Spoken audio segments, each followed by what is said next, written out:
Hello दोस्तों, एक खुशी ऐसी भी।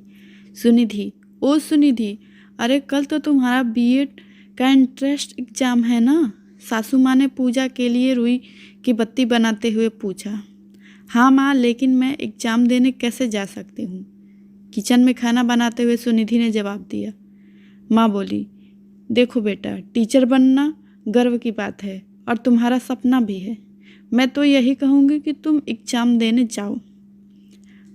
हाँ सुनिधि, माँ ठीक कह रही हैं। और फिर तुमने भी तो अच्छी तैयारी की है। पति आकाश बोले। आकाश, मैं भी एग्ज़ाम देने जाना चाहती हूँ, लेकिन मुन्ना अभी बहुत छोटा है। अभी सिर्फ 3 ही महीने का ही तो है। मैं मुन्ना को 1 मिनट के लिए भी छोड़ना नहीं चाहती हूँ। सुनिधि ने अपनी असमर्थता जताई। हाँ, लेकिन माँ तो है ना, मुन्ना को वह तुमसे बेहतर संभाल लेंगी। तुम चिंता मत करो, आकाश ने सुनिधि को समझाया।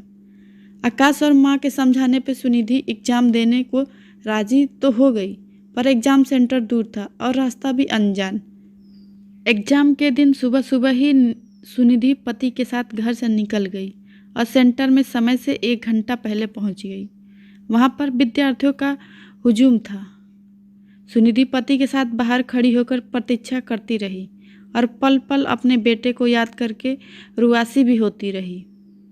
पहली पारी की परीक्षा हो चुकी थी और सुनिधि परीक्षा देने के बाद सेंटर के बाहर आई।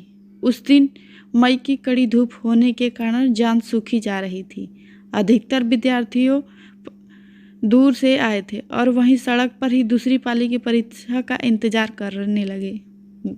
घर तो सुनिधि का भी दूर था, मगर उसे बरसात अपने बच्चे के मासूम चेहरा बार बार याद आ रहा था।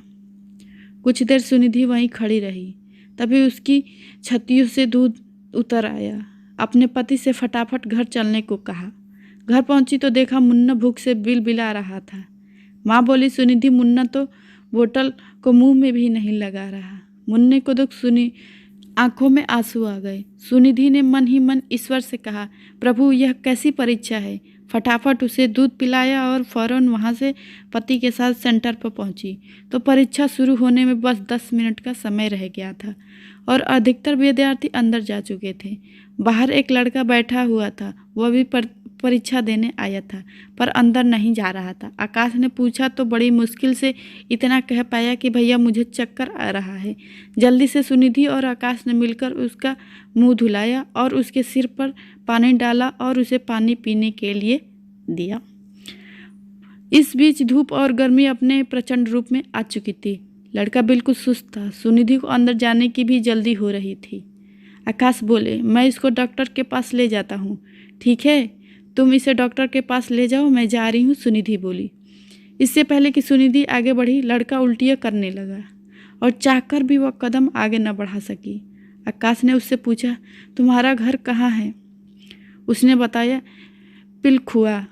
तुम्हारे यहाँ कोई आया है? आकाश ने फिर पूछा। नहीं, वह बोला। उल्टियाँ करने के बाद वह नाली के पास ही बिछे हुए पत्थरों पर बेसुध सा लेट गया। उस लड़के को इस हालत में अकेले छोड़ना उचित नहीं था। सुनिधि अब तक बहुत लेट हो चुकी थी। घड़ी में 3 से ज़्यादा का समय हो चुका था। पता नहीं अब सुनिधि को अंदर घुसने की अनुमति मिलती भी या नहीं। एक तो प्रचंड गर्मी, ऊपर से उस लड़के को उल्टियाँ हो गई। आकाश बोले, सुनिधि, हम रिस्क नहीं ले सकते। इस लड़के की जिंदगी का सवाल है। यह भी किसी का बेटा है। उसे किसी तरह बाइक पर बैठाकर सुनिधि और उसका पति आकाश बिना देर किए तुरंत अस्पताल ले गए। अस्पताल पहुंचते ही वह डॉक्टर ने उसे बोतल चढ़ानी शुरू कर दी। वह ठंडे कमरे में काफ़ी देर तक लेटा रहा। 2-3 घंटे के बाद वह ठीक महसूस कर रहा था। जब वह बोलने और चलने की स्थिति में आ गया तो उसे घर जाने की इच्छा जताई। आकाश ने उसे पिलखुआ जा रही बस में बैठा दिया। जाते जाते उसने ढेर सारी कृतज्ञता जताई और चला गया। अब तक काफ़ी देर हो चुकी थी। इतने में दूसरी पारी की परीक्षा भी खत्म हो गई।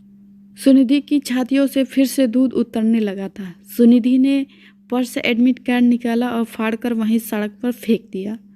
जब तक पति आकाश ने बाइक स्टार्ट कर ली थी। जीवन में पहली बार किसी परीक्षा के छूट जाने पर भी दोनों पति पत्नी को पास हो जाने जैसी खुशी मिली।